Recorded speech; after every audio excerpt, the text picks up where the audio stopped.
ॐ आप्यायन्तु ममाङ्गानि वाक्प्राणश्चक्षुश्रोत्रम् अथो बलमिन्द्रियाणि च सर्वाणि सर्वं ब्रह्मोपनिषदम्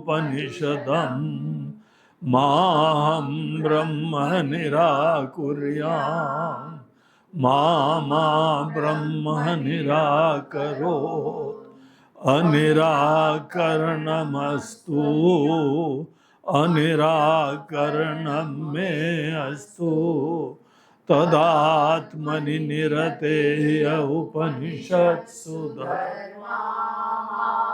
ते मयि सन्तु ओम शांति शांति शांति।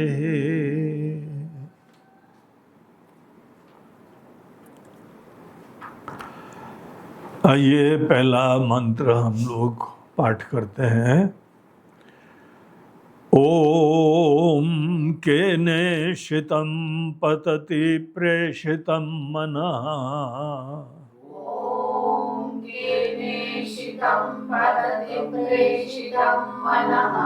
केन प्राणः प्रथमः प्रैतियुक्तः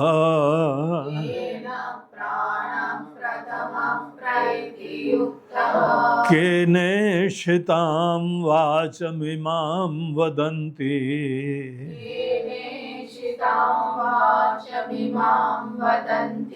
चक्षुश्रोत्रं कौ देवो युनक्ति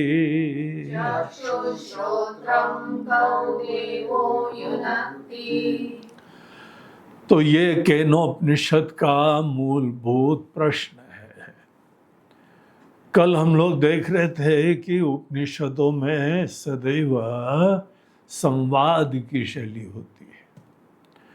संवाद की शैली में बहुत ही स्पेसिफिक विशिष्ट विषय के ऊपर प्रकाश डाला जा सकता है, जिसकी जिज्ञासा किसी एक साधक के अंदर होती है। इसीलिए यहाँ पे केवल इस विषय के बारे में ही मात्र चर्चा होगी। और अगर आपको आगे की चर्चा में बहुत अच्छी तरह तालमेल बैठाना है तो आपका ये प्रश्न हो जाना चाहिए। प्रश्न अर्थात बहुत अच्छी तरह से समझना चाहिए। अगर हमारा ये प्रश्न नहीं होता है, जब हम ये प्रश्न सुनेंगे और इसी प्रश्न के बारे में जिज्ञासा रखेंगे, तो ये केनोपनिषद में जो यहाँ पे एक ऋषि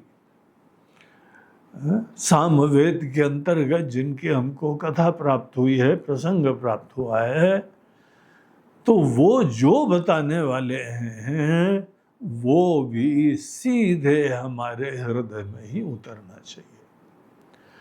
प्रश्न जितने हृदय में गहराई से आता है उतनी गहराई में उतर जाता है। अगर किसी के हृदय का प्रश्न नहीं है तो आप समझ लो उसके हृदय में ज्ञान नहीं जाएगा। वो अगर केवल एक इंफॉर्मेशन जानकारी की प्राप्ति के लिए केवल सतही धरातल से जिज्ञासा प्रकट कर रहा है, क्यों कर रहा है केवल सतही धरातल से, ये पर्सन टू पर्सन वैरी करता है। उपनिषद बड़े महान है, उपनिषद बड़े दिव्य हैं, जरा जान तो लें उपनिषद में है क्या। हमारा कोई प्रश्न नहीं है, हमारे अंदर कोई इंटरेस्ट नहीं है, इन चीजों का स्वतः मन में जिज्ञासा ही नहीं आई कभी। लेकिन हाँ उपनिषद में है ना, उपनिषद में है, चलो जान लेते हैं उपनिषद क्या कह रहे हैं। इसका मतलब यह है हमारे हृदय से ये प्रश्न नहीं आ रहा है।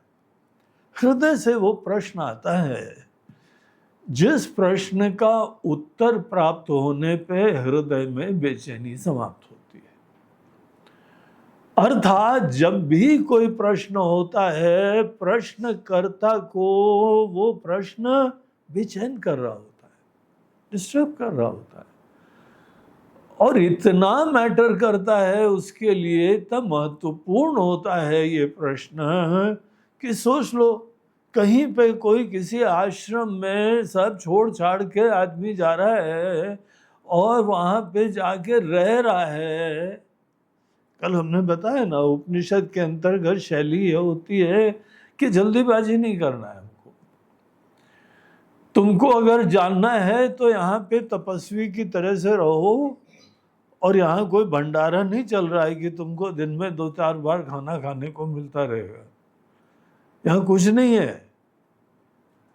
वो पास में 2 किलोमीटर दूर गांव है, तो गांव में जाना, भिक्षा मांगना और वहां से लाना, और गुरुजी के लिए भी लाना होता है। केवल हमारे लिए खाना हो गया, हमारे लिए चटनी हो गई, हमारे लिए चार हो गया, बस बाकी सब परसते रहेंगे। बोलते हैं यार तुम अभी रेडी नहीं हो इन चीजों के लिए। हमको खुद अपने रहने का, खाने का, पढ़ने का सब जुगाड़ खुद करना है।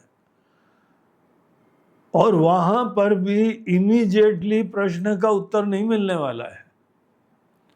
गुरु जी की थोड़े दिन तक सेवा करनी पड़ेगी, अगर गाय वाय है तो चराने भी जाना पड़ेगा, और रात को गुरु जी के चरण भी दबाने पड़ेंगे, कपड़े वपड़े भी धोने पड़ेंगे। नदी में साथ में जाओगे, बाथरूम थोड़ी होगा कोई वहां पे, पास में नदी होगी, नाला होगा, जाओगे वहां पर जो है वो भगवान का नाम लेते हुए जाओगे, और जंगलों के अंदर 2 किलोमीटर दूर है। सोच लो कि दिक्कतें होती है, और इन सब दिक्कतों के बावजूद हमारे मन के अंदर लालसा है कि इस प्रश्न का हमको बहुत आवश्यकता है उत्तर प्राप्त करने की। अगर यही लेवल है हमारा और प्रश्न भी हमारा समान है, तब जाके जितने दिल की गहराइयों से प्रश्न है, उतने दिल की गहराइयों में उत्तर प्रवेश कर जाएगा। सीधे नहीं प्रवेश करेगा, चिंतन होगा, विचार होगा, प्रश्न होगा। प्रश्न भी बहुत सूक्ष्म है, इसीलिए उत्तर भी सूक्ष्म होने वाला है, और उसके बारे में भी प्रश्न आएंगे। लेकिन यू आर लकी, आप बड़ी फुर्सत में हैं, गुरुजी भी फुर्सत में हैं, और कोई दूसरा शिष्य भी नहीं है। ये 1-to-1 उपदेश होता है। जहां पे कोई टीचिंग भीड़ भाड़ में होती हो, वहां पे आप हो या ना हो कोई फर्क नहीं पड़ता है, आपके लिए उत्तर नहीं होता है। तो इस तरीके से एक वेदांत के स्टूडेंट, उपनिषद के स्टूडेंट के बारे में हमको ये सब चीजों का पूर्ण रूप से एहसास होना चाहिए। तो एक यहाँ पे बहुत ही अच्छा विचारशील धर्मनिष्ठ रहा था, उसने अपने कर्म का अच्छी तरीके से अनुष्ठान करा, कोई उसको स्वार्थ की चिंता नहीं रह गई। अपने स्वार्थ की चिंता जिसको हो वो भी उपनिषद के ज्ञान के लिए डिस्क्वालीफाई हो जाएगा। तुमको अपना जुगाड़ करना है, अपना रहना है, अपना ये कुछ भी नहीं। तुमको मुक्ति भी प्राप्त करनी है, उतना भी स्वार्थ नहीं होना चाहिए। तुमको एक बात समझ में आ गई है कि हाँ, हम बंधन में हैं, हमको प्रॉब्लम है, कमियां है, असुरक्षा है, कुछ डर है, कुछ चिंता है। इतना समझने के बाद हमको ये भी समझ में आना चाहिए कि कुछ चीजों के बारे में अज्ञान है और नासमझी है, मोह है, उल्टी भी समझ हो सकती है, उल्टी समझ को ही मोह बोलते हैं। तो हमारे अंदर अनेकों प्रकार की अभी ज्ञान का अभाव है, और ज्ञान मात्र से हमारी समस्या दूर हो जाएगी। हमको अब मुक्ति डायरेक्टली नहीं प्राप्त करना है, मुमुक्षु जिज्ञासु बन जाता है। मुमुक्षु होना स्टेज 1 है, बड़ी तीव्रता होनी चाहिए, उत्कंठा होनी चाहिए, जैसे कोई बीमार है ना, दर्द होता है उसको, अब किसी भी प्रकार से डेस्परेशन है कि हमको जो है बीमारी का इलाज मिले। बहुत जीवन हमारा हैंडीकैप हो गया है और गाड़ी नहीं चल पा रही है, तो ऐसे व्यक्ति के लिए फोकस केवल जैसे दवाई होती है, वैसे इस व्यक्ति के लिए मोक्ष की बहुत तीव्र इच्छा है। और मोक्ष की इच्छा क्या होती? कहीं स्वर्ग में जाना नहीं होता है, स्वर्ग मोक्ष होता ही नहीं है। स्वर्ग केवल बड़े दिव्य भोग की दुनिया होती है। इसीलिए जो लोग यहाँ बहुत सेवा भावी हैं, सबके लिए काम करते हैं, उनको पुण्य प्राप्त होते हैं और पुण्य के अतिरेक से स्वर्ग प्राप्त हो जाता है। और वहां क्या होता है? वहां पे सब बहुत ऐश्वर्य दिव्य रहता है, 5 क्लास 5 स्टार 5 स्टार व्यवस्था, रहने की, खाने की, वातावरण, सब चीजें क्लास की रहती हैं। ऐसी दुनिया को हर धर्म में स्वर्ग, हेवन, जन्नत ऐसे नाम से बुलाते हैं। वो मुक्ति नहीं है। जहां पे धर्मशास्त्र रुक जाते हैं, उसके आगे ब्रह्म ज्ञान का या वेदांत का श्री गणेश होता है। और स्वर्ग के लिए भी बहुत मेहनत करनी पड़ती है, बड़े कर्म, उपासना, सब चीजें, तपस्या, जो भी आदमी काम धंधे करते हैं, देखिए बड़ी तपस्या करते हैं और उनको यहाँ अनेकों प्रकार के ऐश्वर्य प्राप्त भी होते हैं। लेकिन जो भी आपने अनेकों प्रकार के ऐश्वर्य प्राप्त कर लिए, धन दौलत, नाम शोहरत, मुक्ति का उससे कनेक्शन ही नहीं है। आपको चाहिए भी नहीं मुक्ति, पता भी नहीं मुक्ति क्या होती है? मुक्ति होती है कि हमने स्वर्ग भी बना लिया। हम चाहें तो बना ले, जरूरी नहीं है। आप यहाँ पे कर्म करके सरलता तपस्वी की तरह भी रह सकते हैं। सदैव महलों में रहने के बाद ही कोई मुक्ति के लिए चेष्टा करता, ऐसा नहीं है।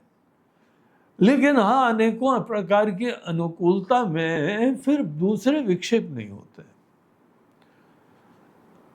तो हो सकता है कि आप स्वर्ग में भी रह रहे हो सकता है कि आप एकांत में सरल तपस्वी व्यक्ति की तरह रह रहे हो, लेकिन बंधन एक महसूस हो रहा है।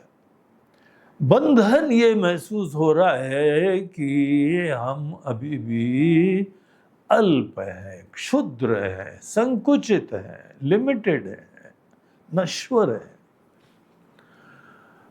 और ये 2 दिन की कहानी है। हर व्यक्ति थोड़े दिन के लिए आता है, यहाँ पे जीता है, उसके उपरांत चला जाता है। मृत्यु का स्मरण बहुत सहायक होता है। मृत्यु से डरना नहीं चाहिए, मृत्यु जीवन का यथार्थ है। बल्कि जो मृत्यु को समझेगा ना, तो उसको मुक्ति की प्राप्ति में आसानी होती है। बल्कि आप मृत्यु का स्मरण डेली करेंगे तो आपके मन के अंदर वैराग्य हो जाएगा। जो छोटी मोटी चीजें जहां पे कोई महत्व नहीं है, बस मनोरंजन के लिए टाइम पास करते हो, ऐसी चीजें आपके लिए गौण हो जाएंगी। उन चीजों की प्राप्ति हो या ना हो, उसमें कोई बहुत फर्क नहीं पड़ेगा। असली तो दिल धड़केगा ना, वो जो सारभूत चीज है उसके लिए धड़कता है, जो महत्वपूर्ण चीज है उसके लिए धड़कता है। और वो कोई भी कर्म के क्षेत्र से, अचीवमेंट के क्षेत्र से जुड़ी हुई चीज होती ही नहीं है। देखिए, कर्म क्षेत्र इंपॉर्टेंट होता है, महत्वपूर्ण होता है, शुरुआत भी वहीं से करते हैं हम लोग। लेकिन आप एक पॉइंट को नोट करो, आप जब कर्म के क्षेत्र में जाते हैं, कोई गोल रखते हैं, कोई सपना रखते हैं, कोई प्रेरणा रखते हैं, जो भी रखते हैं, ये सदैव हमारे अंदर किसी न किसी अपने बारे में और जीवन के बारे में ज्ञान के बाद आता है। आप ही की तो इच्छा है ना, आपकी प्रेरणा है, अपने कर्म के क्षेत्र में अपने गोल्स निर्धारित करे हुए हैं, आपने करा है। सोचो, इसका महत्व समझो। जो भी गोल हैं, सामाजिक हो, राष्ट्रीय हो, अंतरराष्ट्रीय हो, पारिवारिक हो, व्यक्तिगत हो, आपके मन के अंदर एक सपना है, एक ख्याल है। क्या ख्याल है? कि ये लक्ष्य हम प्राप्त कर लेंगे, जीवन में इस प्रकार की सिद्धि कर लेंगे, तो हम बड़े सफल, सुखी और बहुत ही जो है वह धन्य हो जाएंगे। किसका निश्चय? आपका निश्चय। और ये भी, जो भी आपने निश्चय अपने अंदर रखा हुआ है कि सो एंड सो स्टेटस प्राप्त करेंगे, सो एंड सो संपन्नता प्राप्त करेंगे, सो एंड सो इज्जत प्राप्त करेंगे, ऐश्वर्य प्राप्त करेंगे, सफलता प्राप्त करेंगे, जो भी आप प्राप्त करेंगे उसके बाद सफलता मिलेगी, सुख मिलेगा, धन्यता होगी। देखिए इसका क्या मतलब है। आपने जहां कोई अपने से बाहर गोल रखा और उससे अपना सुख सफलता इक्वेट करा, इसका मतलब इंप्लीकेशन स्पष्ट है कि नंबर 1, आपके अंदर वो सुख सफलता आज नहीं है। अन्यथा जो चीज है उसके लिए कोई थोड़ी कोशिश करता है। हाँ? और ये मन के अंदर अभाव विराजमान है, कुछ कमी है, और हमारे ख्याल से, हमारे विचार से सो एंड सो लक्ष्य की सिद्धि हम कर लेंगे, समाज में सेवा करेंगे, अपने व्यक्तिगत बिजनेस को ऊंचाई तक ले जाएंगे और इतने जो है वह संपन्न हो जाएंगे। बहुत अच्छा है, कोई इशू नहीं है, अनेकों लोग रख रहे हैं, आपने भी रखे होंगे। मगर हम लोग यहाँ पे केवल अपने लक्ष्य निर्धारण का आशय समझ रहे हैं, इम्प्लीकेशन देख रहे हैं, जो कि नॉर्मली इस भाग दौड़ के चक्कर में हम ध्यान नहीं देते, देखते नहीं है। जहां आपने कर्म के क्षेत्र का कोई गोल रखा, वैसे कर्म के क्षेत्र के अंतर्गत की बात करें तो गोल बहुत आवश्यक है। आपकी एनर्जी का ऑप्टिमम यूज होगा, आपके रिसोर्सेज का ऑप्टिमम यूज होगा, और आप बड़े फोकस्ड होके काम करेंगे। और जब ये लक्ष्य आप सिद्ध कर लेंगे, जो कि एक चुनौती है आज, फिर आपके जीवन में बड़ी धन्यता होगी। हमारी शुभकामनाएं हैं, अवश्य हो। लेकिन यहां पे ये भी तो सोचो, जहां हमने लक्ष्य निर्धारित करा उसके द्वारा यही तो मतलब है कि आजिज़म नहीं है। वो सुख और वो सफलता, वो प्रफुल्लता, वो जो है 7th क्लाउड, 9th क्लाउड, जैसे क्या बोलता है कोई इडियम है, मुहावरा है कि हम तो 7वें आसमान पे हैं भाई अभी। तो ये 7वें आसमान पे हम जा सकते हैं जीवन में, और तब जा सकते हैं जब ये सिद्धि प्राप्त होगी। ठीक बात है ना, लॉजिकल है ना। तो आज हमारे अंदर कर्म के क्षेत्र में जाने के पूर्व ये जो है आधार है, ये नींव है हमारी, ये वस्तु स्थिति है। जहां आपने नहा धो के, कपड़े वपड़े पहन के, गाड़ी में बैठ के काम धंधे के लिए गए, तो आपका माइंडसेट हमको दिखाई पड़ रहा है, उसमें कमी है, उसमें उत्साह भी है, कर्म करने की प्रेरणा भी है, कर्म करने का मौका मिल रहा है, इसका सौभाग्य भी है। भगवान जो चाहा था वही कर्म करने का मौका मिल रहा है, और इससे हमारे जीवन की पूरी गाड़ी चल रही है। इसका फ्लिप साइड क्या है? ये नहीं होगा अगर तो जीवन में शून्यता होती है, एक कमी होती है। आज अगर हो या ना हो, आपकी वस्तु स्थिति क्या है? आपकी वस्तु स्थिति ये है कि आप नेचुरली अपने अंदर एफर्टलेसली अभाव से युक्त हैं, कमी से युक्त हैं, शून्यता से युक्त हैं, और बस यही उम्मीद है कि ये सब चीजें अचीव कर लेंगे तब जाके धन्यता होगी। नो प्रॉब्लम, आपने ये सोचा और इस चीज के लिए काम कर रहे हैं, बढ़िया। लेकिन ऐसी स्थिति को कोई मुक्ति नहीं कहते। आपने फल की प्राप्ति कर ली, धन की प्राप्ति कर ली, नाम की प्राप्ति कर ली, इतना भी तो सोचो।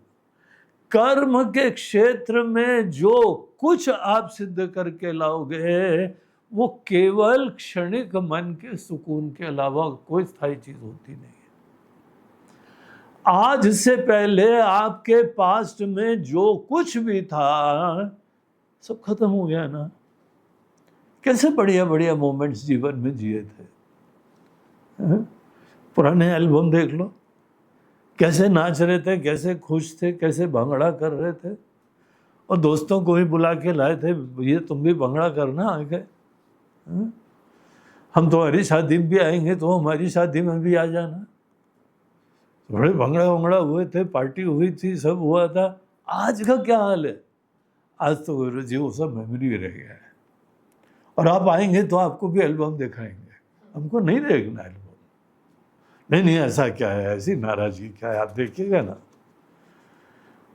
देखो, जहां पर तुम केवल पुराने पास्ट में किसी बाहरी परिस्थिति के में खुशी से जी रहे हो, हमारे लिए वो सब कुछ मैटर नहीं करता है, सब अनित्य है, नश्वर चीजें खत्म हो गई है।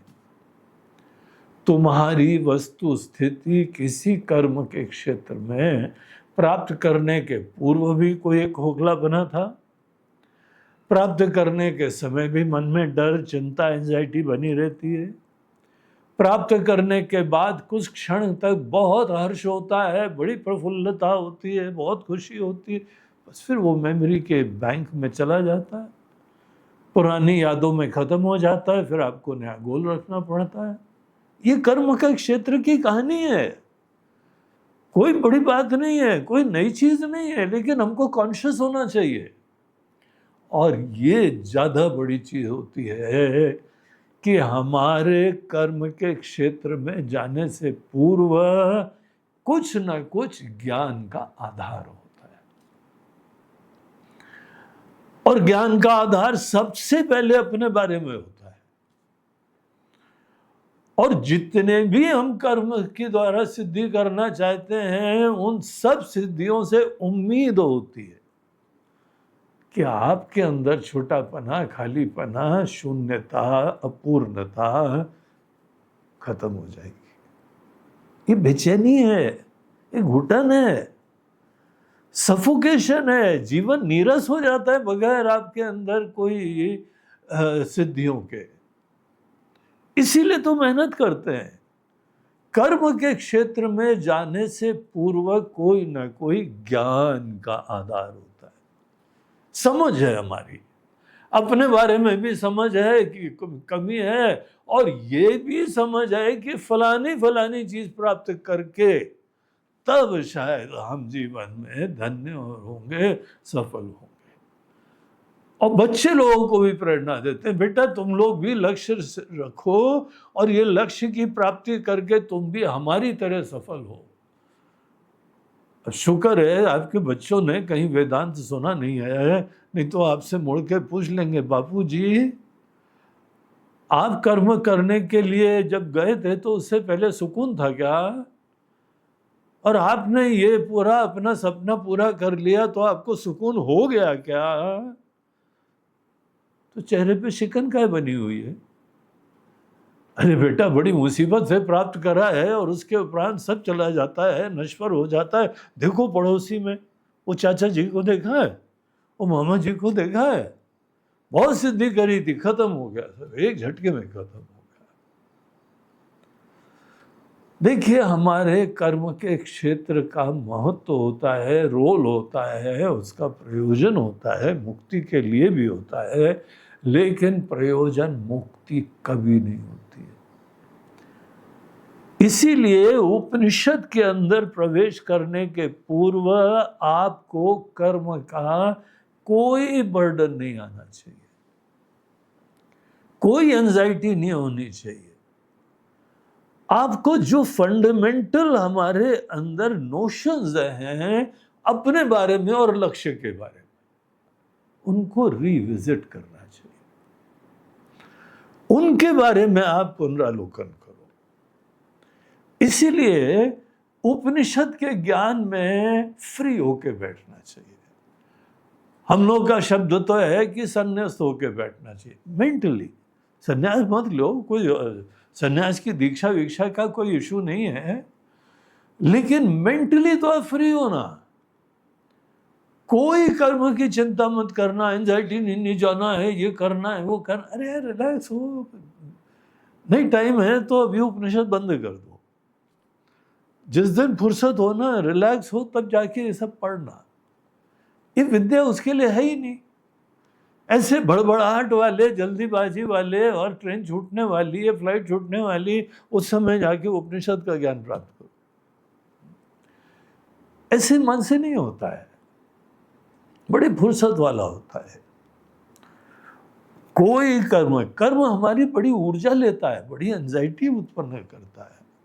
आपकी एनर्जी, आपका समय, सब चीजें प्रयोग होती हैं, और अंततः केवल 2 क्षण का सुकून, ईगो फुलफिलमेंट, धारणा की पूर्ति, इतना मात्र होता है। तो देखिए, यहाँ पे एक स्टूडेंट जो आया है ना, बड़ी फुर्सत में आया है, और इसी को टेस्ट करने के लिए कहा जाता है कि हाँ भाई, कितने दिन तक आए हो? अरे जी 2 दिन के लिए आए हैं। अब 2 दिन के लिए आए हो तो 2 दिन में तुम्हारी जो है ना ट्यूनिंग अब भी नहीं होगी, सेवा भी नहीं होगी। तो हाँ, 2 दिन के लिए आए हो तो बोलो, हाँ क्या खाओगे, क्या पियोगे? यहाँ समोसे मिलते हैं बढ़िया, और जलेबी भी सवेरे सवेरे गर्म मिलती है, पास में मिठाई की दुकान है। यही सब खाओ पियो, और क्या है 2 दिन में, और क्या होगा? तो ऐसे लोगों के लिए उपनिषद का ज्ञान नहीं होता है। बड़े कम लोग हैं दुनिया में जो सही में उपनिषद के लिए इंटरेस्टेड भी है। तो यहाँ पे जो स्टूडेंट आया है फ्री माइंड से, पूरा संन्यास्त माने, कोई कर्म का एजेंडा रह नहीं गया है। और तब नहीं रहता है जब आपके पास जो जो था आपने बहुत अच्छी तरीके से, धार्मिक भाव से, सेवा भाव से सबको पूरा कर दिया है। नहीं तो मन के अंदर एक बोझा बना रहता है, आपकी गिल्ट बनी रहती है, क्या वो करना था नहीं करा, वो माता जी के लिए करना था, बच्चों के लिए करना था, पत्नी के लिए करना था, पति के लिए करना, मन में ग्लानि बनी रहेगी। तो आप ये सूक्ष्म सब चिंतन थोड़ी करोगे। तो ऐसा मन होना चाहिए। ये सब हम बता रहे हैं क्योंकि ये जो व्यक्ति आया है ना, इसका क्या डिस्पोजिशन है, क्या नेचर है, वो समझना चाहिए। तो ऐसा व्यक्ति आता है, आश्रम में रहता है, गुरुजी के कुछ दिनों तक फुर्सत में सेवा करता है, इनका नेचर समझता है, इनकी शैली समझता है, इनको बताने का अंदाज समझता है, और धीमे धीमे बहुत रेफरेंस होती है कि बड़ी होप है कि ये गुरुजी हमको ज्ञान देंगे। तो इस प्रकार से कोई व्यक्ति आया, उसने आके ये प्रश्न करा। क्या प्रश्न करा? केनेषितं पतति प्रेषितं मनः। महाराज जी, हम अपने मन के बारे में प्रश्न करना चाहते हैं। हमने मन को जो है, हमारा ही मन है, इसीलिए हम देखते हैं मन को। मन हर व्यक्ति के लिए साक्षी भाष्य है। हर व्यक्ति अपने अंदर कॉन्शियस है अपने मन का। आपके अंदर एक प्रकाशक है, एक साक्षी है, जो कि आपकी इच्छा को, आपके विचारों को, आपके लक्ष्यों को, आपके मूल्यों को, प्रेरणाओं को, आपके मन की बातों को, दिल की बातों को आप खुद जानते हैं ना। अब ये मन जो है बहुत इंटरेस्टिंग चीज है। मनुष्य जीवन प्राप्त होने के बाद इंसान का मन बहुत सूक्ष्म होता है। दूसरी योनियों में भी संवेदना होती है, फीलिंग्स होती है, पशु पक्षी में होती है। आप किसी गाय को डेली रोटी खिलाओ, वो आपको देख के दौड़ती चली जाएगी। किसी कुत्ते को आप भोजन दो और किसी पक्षियों को दाना दो, तो जहां आप निकलोगे तो सब आ जाएंगे। एक हमको बचपन में याद है, एक सज्जन हमारे घर के सामने आते थे, गिलहरियों को दाना खिलाते थे, और आते थे तो एक सीटी मारते थे विचित्र प्रकार की। जहां सीटी मारी, दौड़ के एकदम इधर उधर से सब गिलहरियां उनके पास आ जाती थी, उनके ऊपर भी चढ़ जाती थी, और एक झोला कपड़े का टांगते थे, उसमें कुछ दाने वाने होते थे और उनको हाथ में देते थे और वो सब खाती थी। इनके अंदर मेमोरी भी होती है, इनके अंदर इंटेलिजेंस होती है, इनके अंदर अपनापन होता है, प्रेम होता है, स्नेह होता है। लेकिन मन के अंदर जितनी गहराई इंसान की होती है ना, उतनी गहराई नहीं होती है। हम लोग के मनुष्य योनि में एक विशिष्ट प्रकार का अंतःकरण प्राप्त होता है। अब देखिए, मनुष्य नहीं, दुनिया बदलती है। अगर किसी जो है गाय को, किसी शेर को अपना भोजन नहीं मिले तो बेचारे जो है ना वो सूखे पड़ने लगते हैं, धुला जाते हैं। लेकिन मनुष्य को देखो, इतना तेज दिमाग है, इतना तेज मन है कि विकल्प ढूंढ लेता है। अनेकों प्रकार के आइडियाज मिक्सचर हो जाते हैं और सब चीजों में परिवर्तन का सामर्थ्य होता है। हम महाराज जी अपने मन को देखते हैं और अनेकों चीजें मन के अंदर, हमारी इच्छाएं होती हैं, प्रेरणाएं होती हैं, राग होते हैं, द्वेष होते हैं।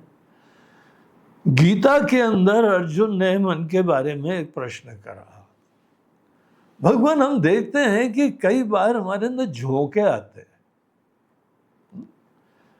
ऐसे आंधी तूफान होते हैं, तो हमारा ही मन जाता है, हमारे मन में कोई प्रेरणा आती है। अथ के न प्रयुक्तोयम पापम चरति पुरुषा, और हम उल्टे सीधे कुछ भी गलत काम कर सकते हैं।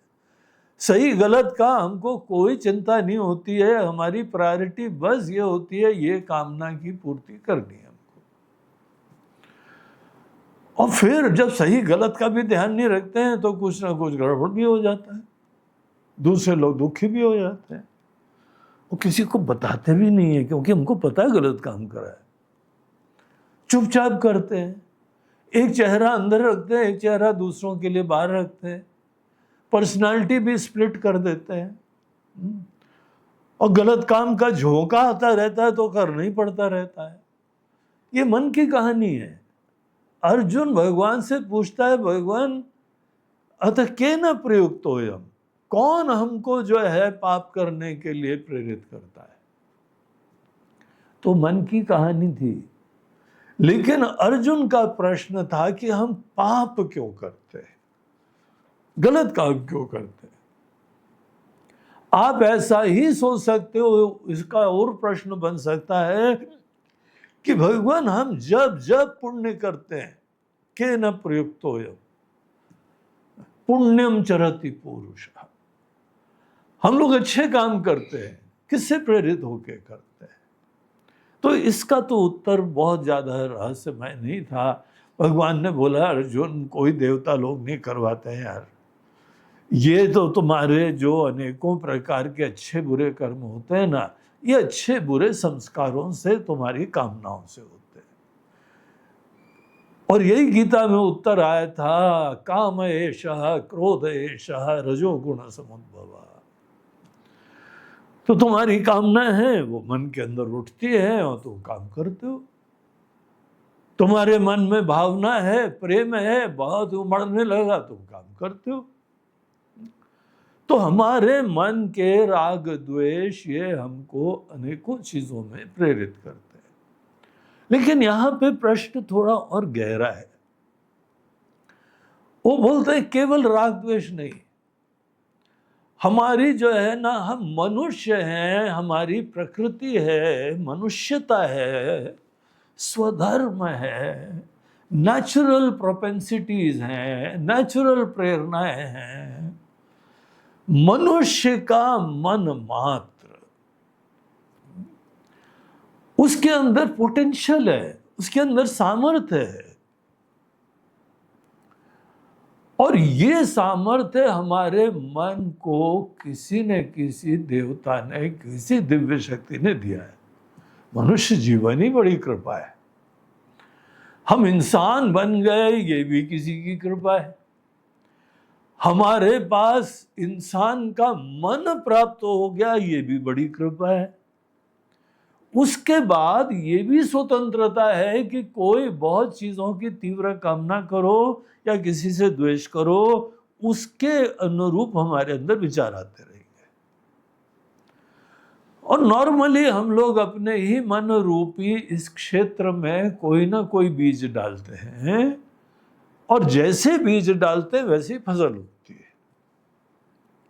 इसमें तो कोई रहस्य नहीं है। इसीलिए सब लोग अच्छे संस्कार डालने की, अच्छे विचार डालने की, ये आप बच्चों के लिए भी कोशिश करते हो। तो उसके उपरांत वैसे ही विचार आएंगे, वैसे ही संस्कार होंगे। लेकिन यहाँ पे केनोपनिषद का जो स्टूडेंट है ना, ये सब उसको पता है। उसके मन में जिज्ञासा ये है कि मन जो है ना, कितना जीवंत सा एक इंस्ट्रूमेंट है। देखिए, एक होता है हमारा ब्रेन होता है जो कि इसका हमारे पूरा चिंतन विंतन के लिए हार्डवेयर है। कंप्यूटर का हार्डवेयर होता है ना, आपका डेस्कटॉप है, आपका लैपटॉप है, या आपका टैबलेट है, मोबाइल है, उसका एक हार्डवेयर होता है। और इस हार्डवेयर के अंदर एक प्रोसेसिंग होती है, अनेकों कैलकुलेशन होते हैं। उसी प्रकार के हमारा ये शरीर और हमारा मस्तिष्क, ब्रेन जो अनेकों प्रकार के न्यूरॉन से बना रहता है, जिनके अंदर न्यूरोट्रांसमीटर्स होते हैं, जो अनेकों प्रकार के यहाँ पे संदेश इधर उधर देते हैं। आँख ने खोला तो उसको कोई रूप रंग दिखाई पड़ा, तो उसका स्टिमुलाई हमारे अंदर जाता है, और जाने के उपरांत हमारे अंदर कोई मेमोरी होती है, वो बताती है कि ये तो गुलाब का फूल है। और गुलाब के फूल का ये हमको बड़ी कुछ कविता भी याद आ गई। कुछ जो है गुलूकंद हमने खाया था, वो भी गुलाब से बनता है, वो भी याद आ गया। और फिर मतलब हमारी मेमोरी ऑपरेट करती है। ये जो कोई भी आपके अंदर एक इंफॉर्मेशन प्राप्त हुई, इंफॉर्मेशन की फिर उसके उपरांत कोई स्मृति, कोई चिंतन, कोई विचार, ये मन का डिपार्टमेंट है। तो ये सॉफ्टवेयर कहा जाता है। अगर हमारा ब्रेन एक हार्डवेयर है, तो हमारा मन प्रोसेसर है। और इसके अंदर हर व्यक्ति के मन के अंदर विचारों का प्रवाह चलता रहता है। विचार होते हैं, भावना होती है, स्मृतियां होती हैं, ये सब मन के कॉन्स्टिट्यूएंट्स होते हैं। अनेकों विविध चीजें होती हैं। आपके मन में कौन सी चीज है? कुछ यादें होंगी, कुछ प्रेरणा होगी, कुछ समझ होगी, कुछ आगे क्रिएटिविटी होगी, कुछ नई चीज बनाने की मन में भावना आ गई होगी, कुछ अनुभूति की इच्छा हो गई होगी, हमारे अंदर ये प्रेरणा, ये इच्छा, ये खुशी, ये गम, ये यादें, सब चीजें ये विचार का प्रवाह है। अब ये विचार आपके अंदर धीमे धीमे बिल्टअप होते हैं, इसमें आपकी बुद्धि का भी रोल होता है, प्रायोरिटीज आपकी होती है। बुद्धि बहुत बड़ा रोल प्ले करती है कि आप कौन सी चीज देख के भी ना देखो या देख के उसी को देखते रहो। ये वैल्यू स्ट्रक्चर डिसाइड करता है, वही हमारी प्रायोरिटीज को निश्चय करता है। तो आपने कोई चीज देखी, उसके उपरांत ये सोचा कि हम तो छोटे से हैं। अब ये निश्चय बुद्धि में होता है। आपने अपने आप को छोटा देख लिया, निश्चय कर लिया, उसके उपरांत मन उसी लेवल पे काम करता है, अपेक्षा करता है, अटैचमेंट रखता है, किसी से लगाव रखता है, किसी को दूर रखता है। तो ये हमारे अंतःकरण के कंपोनेंट्स हैं। एक मन है जहाँ पे अनेकों विचार आते रहते हैं, और एक बुद्धि है जो इसके अंदर कोई दिशा देती है। जैसे प्लानिंग कमीशन है ना, प्लानिंग कमीशन देश की प्रायोरिटीज निश्चित करता है, और उसके उपरांत फिर बाकी सब एग्जीक्यूटिव उसका इम्प्लीमेंटेशन करते हैं। कहीं किसी भी फैक्ट्री के सेठ जी होते हैं, जो बॉसेस होते हैं, वो आपको प्रायोरिटी सिद्ध कर देते हैं, निश्चय कर देते हैं, और सब बाकी जो टीम होती है वो उसको एग्जीक्यूट करके सिद्ध करने के लिए जाती है। बुद्धि का काम वो सब प्राथमिकताएं तय करना, लक्ष्य निर्धारित करना, और मन का काम है एग्जीक्यूशन करके उसकी सिद्धि करना। इसीलिए मन के अंदर बड़ा बर्डन होता है, बड़ी प्रेरणा होती है, गोल्स होते हैं उसके पास। ये सब मन की कहानी है। और बुद्धि अगर आके आपका लक्ष्य भी चेंज कर सकती है, आपकी आइडेंटिटी भी चेंज कर सकती है, आपके कर्तव्य भी चेंज कर सकते हैं। आपको प्रमोशन दे दिया, बोला अब आप एग्जीक्यूटिव नहीं रहे, अब आप डायरेक्टर बन गए, अब आप बॉस बन गए, आप जॉइंट पार्टनर बन गए हो। अब सडनली आपको जॉइंट पार्टनर बना दिया तो आपकी जिम्मेदारी बदल गई, आपके विचार बदल गए, आपके लक्ष्य बदल गए। ये डिपार्टमेंट बुद्धि का है। तो बुद्धि भी हर व्यक्ति के पास है, नॉर्मली सो रही होती है। सबकी बुद्धि कुंभकर्ण जैसी जनरली होती है। बहुत कम लोग हैं जो बहुत अच्छी तरह विचार करते हैं। सबके मन में कोई प्रेरणा, कोई फितूर आ जाता है, उसी के झोंके में बस काम करते रहते हैं। तो ये हमारे ही अंतःकरण में एक मन होता है, एक बुद्धि होती है, और इसी के अंदर मोटे तौर से मन बुद्धि होती है। इसमें मेमोरी भी होती है, इसमें कर्तापना भी आता है। सब मिला के कई बार हम लोग के वेदांत शास्त्र बोलते हैं अंतःकरण के 4 पार्ट होते हैं, मन, बुद्धि, चित्त, अहंकार, या मोटे तौर से मन बुद्धि ही बोल दो, भी चलता है। तो ये मन बुद्धि हमारे अंदर होती है, और बुद्धि भी काम करती है, उसका भी एक सामर्थ्य है, उसका भी एक नेचर है, उसकी विशिष्टता है, और मन भी काम करता है। और जी अपने मन के साथ हमने प्रेरणा रख के बहुत सारे लक्ष्य सिद्ध कर लिए। आज हमारे मन में ये इच्छा हो रही है कि ये मन, हमने देखा है कि किसी ने निश्चित बनाया है और इसको सामर्थ्य दिया है, मन को मन बनाया है। फिर उसके बाद हम मन रूपी गाय को कौन सी घास चराए हैं, कौन सा भूसा डाले हैं, कौन सा भोजन डाले हैं, ये हमारे ऊपर है। कौन से बीज बोए हैं, किस दिशा में मोड़े हैं, ये अलग कहानी है। हमारा तो फंडामेंटल क्वेश्चन है, केवल ज्ञान मात्र का। कुछ कर्म करने के हमारे अंदर बोझा नहीं रह गया है। जो ऊर्जा हम कर्म में खत्म करते हैं वो सब समेट के इस प्रश्न का उत्तर चाहते हैं। तो ये मन जो है वो, इसको मन किसने बनाया है? ये सामर्थ्य किसने दिया है हमको? मन को मन किसने बनाया है? मन के इंट्रिंसिक नेचर है, कुछ उसका स्वभाव है, सामर्थ्य है। हम लोगों को तो वन फाइन डे ये बर्थडे प्रेजेंट ही मिल गया था, उपहार मिल गया था। ये मनुष्य शरीर भी उपहार मिल गया, ये इंद्रियां भी उपहार मिल गई, इसमें अनेकों प्राण शक्ति है, एनर्जी है, ऊर्जा है, ये भी आशीर्वाद मिल गया। और इसके अंदर मन बुद्धि भी हमको आशीर्वाद की तरह मिल गया। उस दिन से बस इस मन का खूब प्रयोग कर रहे हैं सपनों की पूर्ति के लिए।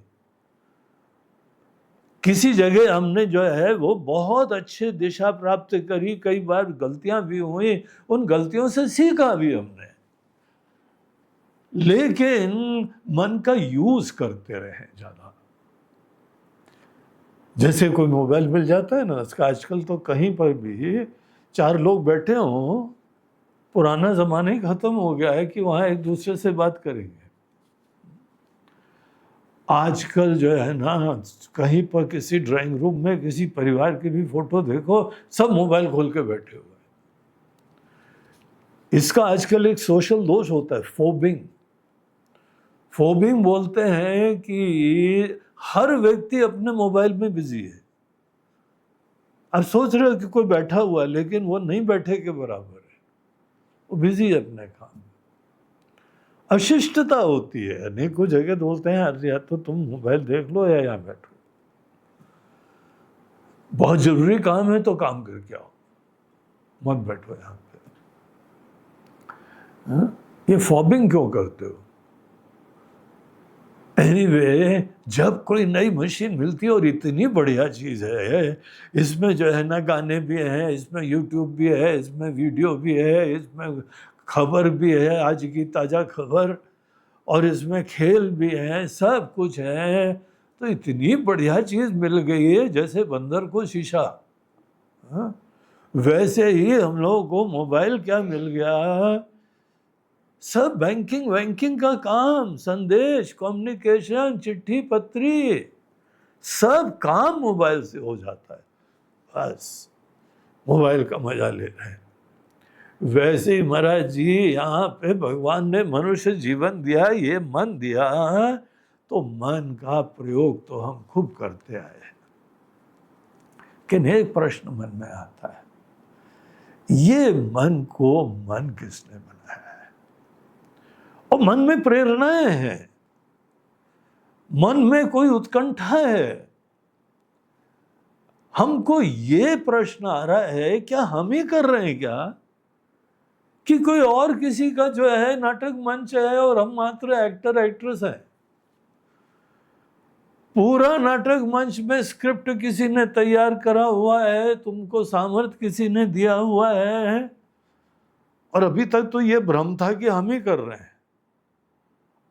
अब ये प्रश्न हमको जब से आया है ना, तो हम काफी डिस्टर्ब है। तब तक उसके बाद ही वही हमारा पंचर हो गया है। हम सोच रहे थे हम कर रहे हैं, लेकिन ऊपर से भगवान मुस्कुरा रहे थे बैठ के। अगर कोई भगवान पे विश्वास कर रहा है, यहाँ पे अभी कुछ ओपन माइंड है, वो पूछ रहा है, अध के न प्रयुक्तो यम। ये मन जो है ना प्रयुक्त हो रहा है, के ने शितम, के न अर्थात किस कर्ता के द्वारा। यहाँ कर्ता भाव से के न शब्द यूज हो रहा है।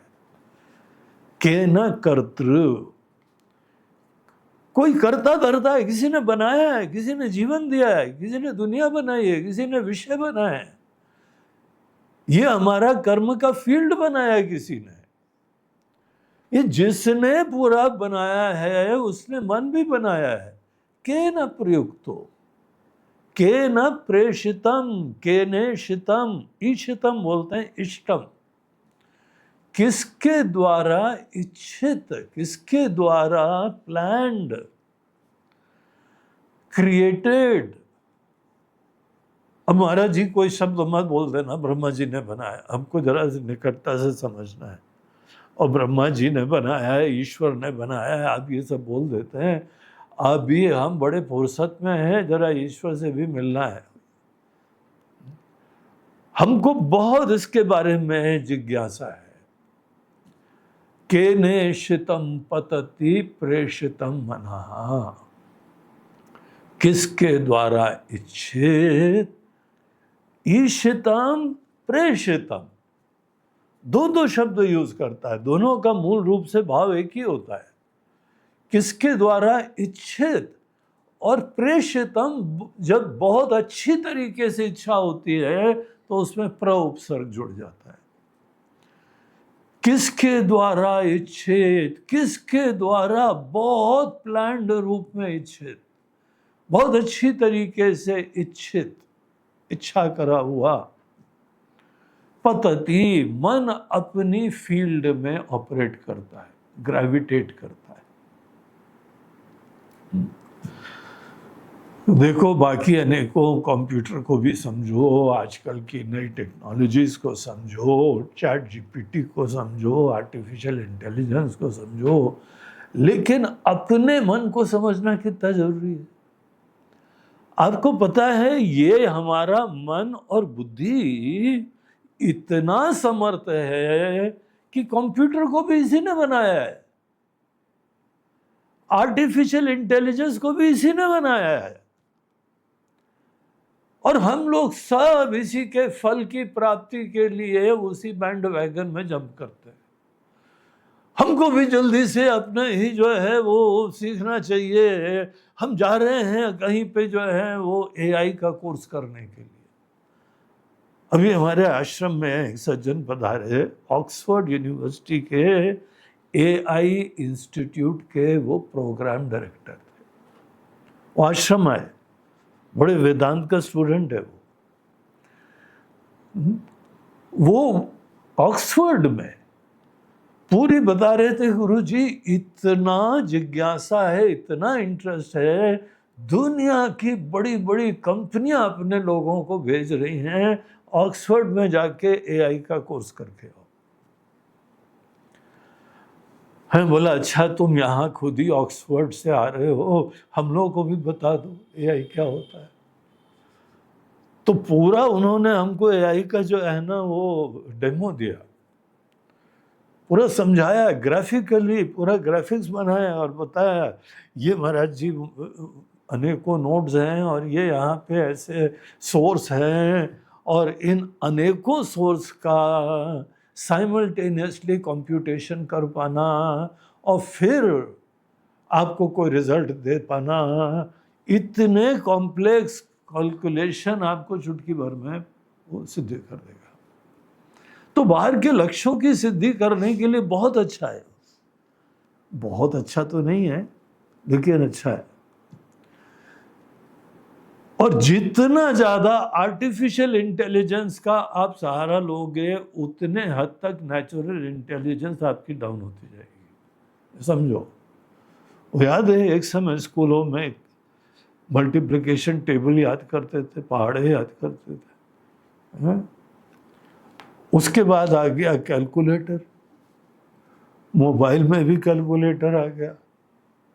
अब कोई तुमसे पूछे कि 7 into 39 क्या होता है, बोलते गुरुजी अभी बताता हूँ। हमको याद करने क्या जरूरत है, पता ही नहीं। हमको एक पुराने सज्जन मिले थे, बोलते हैं कि 2, 3, 4 इनके मल्टीप्लिकेशन नहीं, इनके पहाड़े नहीं, हम लोग को तो 2.5 पौन इसके भी पहाड़े याद है।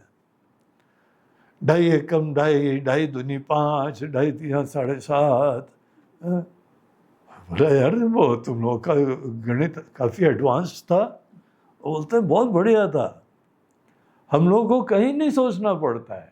अभी तो ऐसी हालत हो गई है कि कोई हमको बिल भी दे तो जब तक कैलकुलेटर पे नहीं करेंगे तो हम देख के निश्चय नहीं कर पाते। तो जितना ज्यादा आप बाहर से ज्ञान का सहारा लोगे, आपके ज्ञान का आविर्भाव, उसका मैनिफेस्टेशन उसके अनुपात में कम होता जाएगा। जल्दी जल्दी तो बच्चों को ये देना ही नहीं चाहिए, पहले बुद्धि विकसित करो और अपने अंदर जो नेचुरल इंटेलिजेंस होता है इतना प्रभावी होता है कि जीवन स्वर्ग से नरक, नरक से स्वर्ग बन सकता है। बंधन से मुक्ति, मुक्ति से बंधन, ये सब हो जाएगा अगर आपके अंदर अच्छी बुद्धि होगी तो यहाँ पर जो है इनका प्रश्न ये है कि, और ये हम इसीलिए डिटेल में बता रहे हैं, आपका प्रश्न हो जाना चाहिए, तब आपको आगे बहुत आनंद आएगा।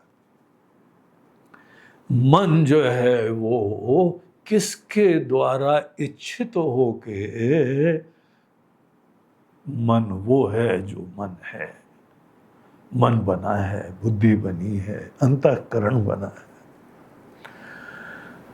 और मन के वजह से हम लोग मनुष्य कहलाते हैं। मननशील हैं इसीलिए मनुष्य कहलाते हैं। इस मन के बारे में हमारे मन में प्रश्न गुरुजी ये है कि क्या यहाँ पे कोई देव ही लगता है, कोई बड़ा दिव्य चीज है। इसीलिए देखिए चौथी लाइन में क्या कहा है, कऊ देवो युनक्ति, कोई बड़ी दिव्य सत्ता है हमारे मन के पीछे खड़ी हुई है और हम उसके सेवक हैं। अब केवल ये नहीं है बस सेवा भाव से काम करो हो जाएगा, क्या हो जाएगा यार, हमको समझना है।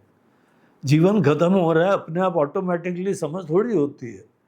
जब तक किसी गुरु के चरणों में बैठ के फ्री होके फुर्सत से तुम विचार नहीं करोगे तो अपने आप कैसे ज्ञान होगा। तुमको वो देव को समझना है, डायरेक्टली अपरोक्षतः रियलाइज करना है, उसका तत्व का ज्ञान प्राप्त करना है। तो मन के स्वामी को जानो।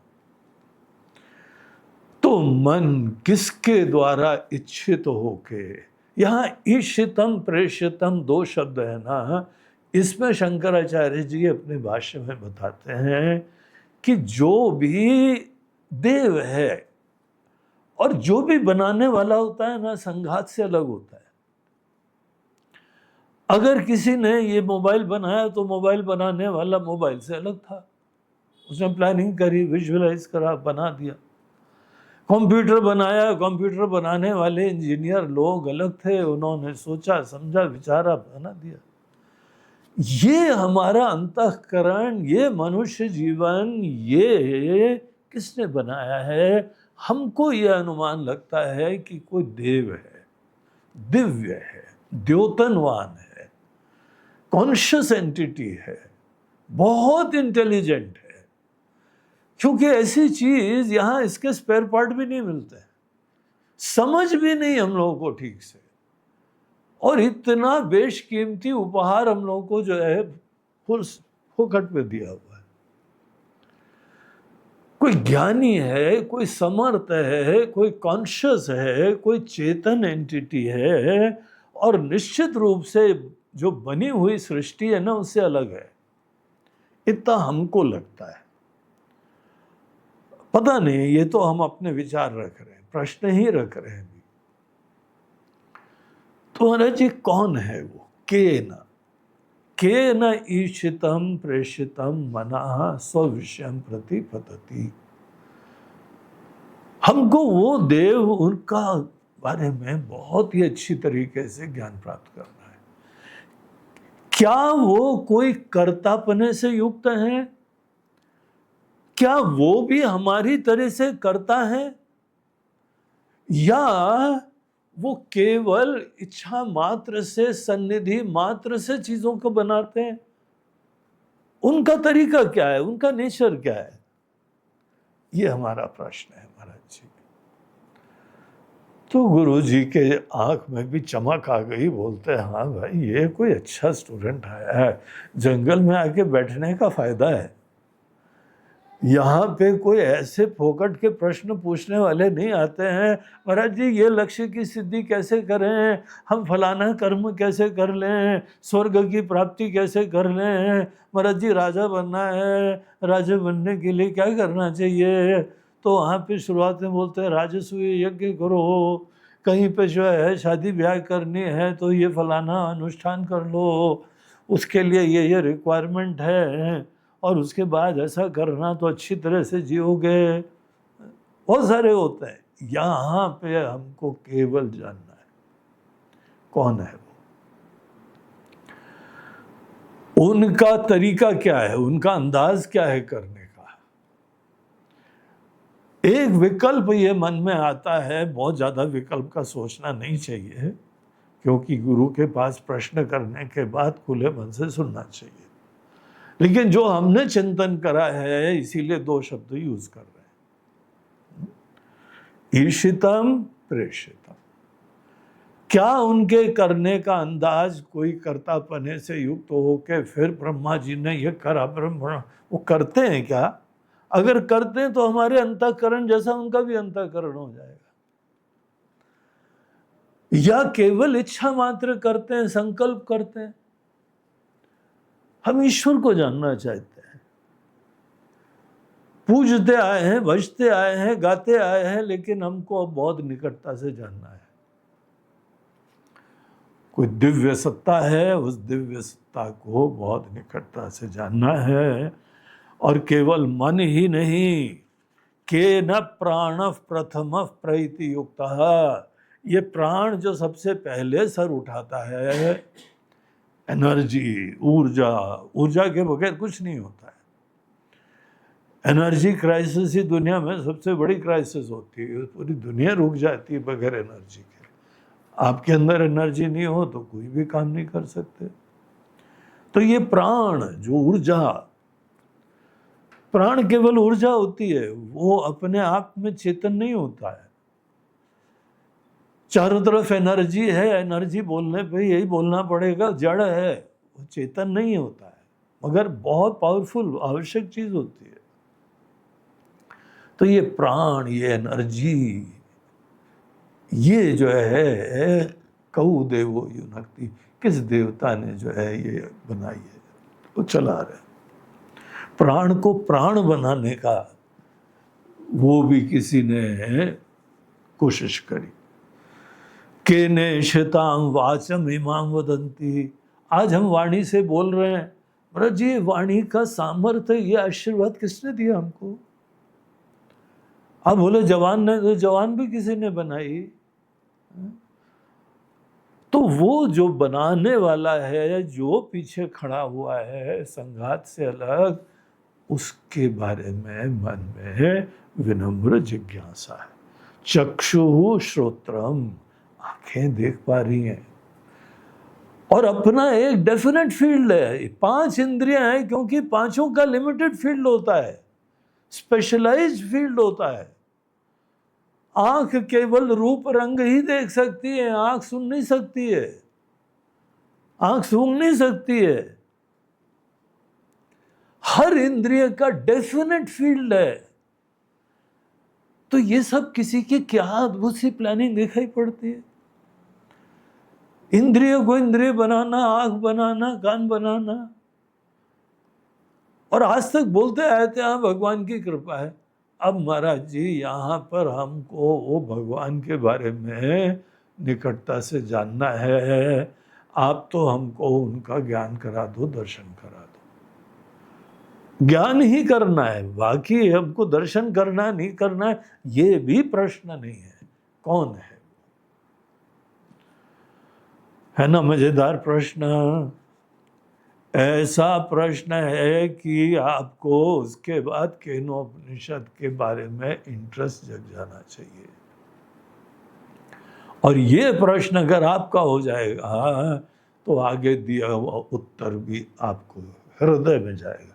जितनी गहराई से प्रश्न होता है उतनी गहराई में उत्तर होता है। जब किसी को दुख होता है ना, जितनी गहराई से दुख हो रहा है उतनी गहराई में उत्तर जाएगा।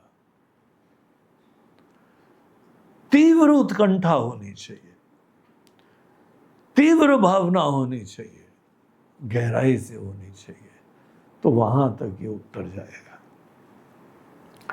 इस तरीके से ये केनोपनिषद का प्रश्न है, और इसके उत्तर में कल से ही हम लोग मूल जो है उत्तर वाले प्रसंग में प्रवेश करेंगे। आज यहीं पर हम लोग विराम लेते हैं। ओम नमः पार्वती पतये हर हर महादेव। आज का ये षष्ठी श्राद्ध का सेवा, इसमें आहुति, इस ज्ञान यज्ञ में सब लोग आहुति दे रहे हैं। तो यहाँ आज आहुति दी रही है इंदौर की एक भक्त श्रद्धालु संगीता प्रजापति।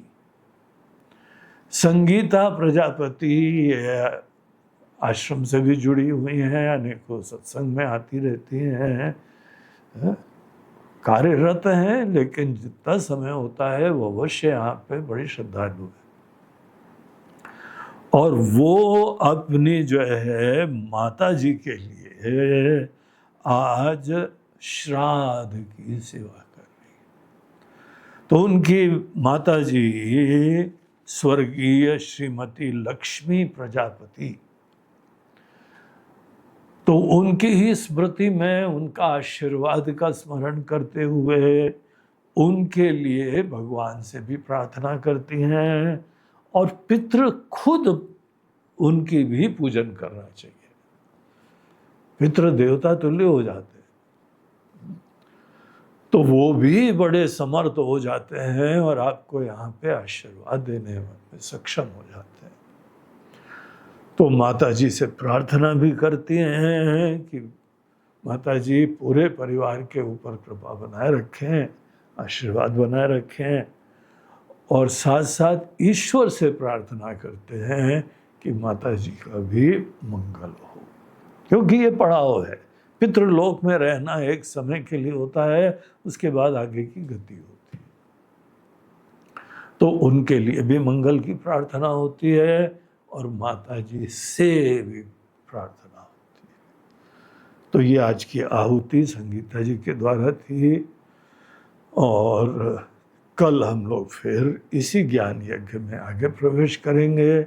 जो लोग भी सुन रहे हैं वो लोग भी अपने पूर्वज के लिए इस ज्ञान यज्ञ में, श्राद्ध पर्व के ज्ञान यज्ञ में आप लोग भी आहुति देने के लिए शीघ्र संपर्क अवश्य करें और अपने ही ये सेवा करें। आपके भी सेवा होती है और ये धर्म के काम ज्ञान यज्ञ चलते हैं, इसीलिए बड़ा मंगलकारी होता है। ओम नमः पार्वती पतये हर हर नर्मदे हर। बोलो गंगा मैया की।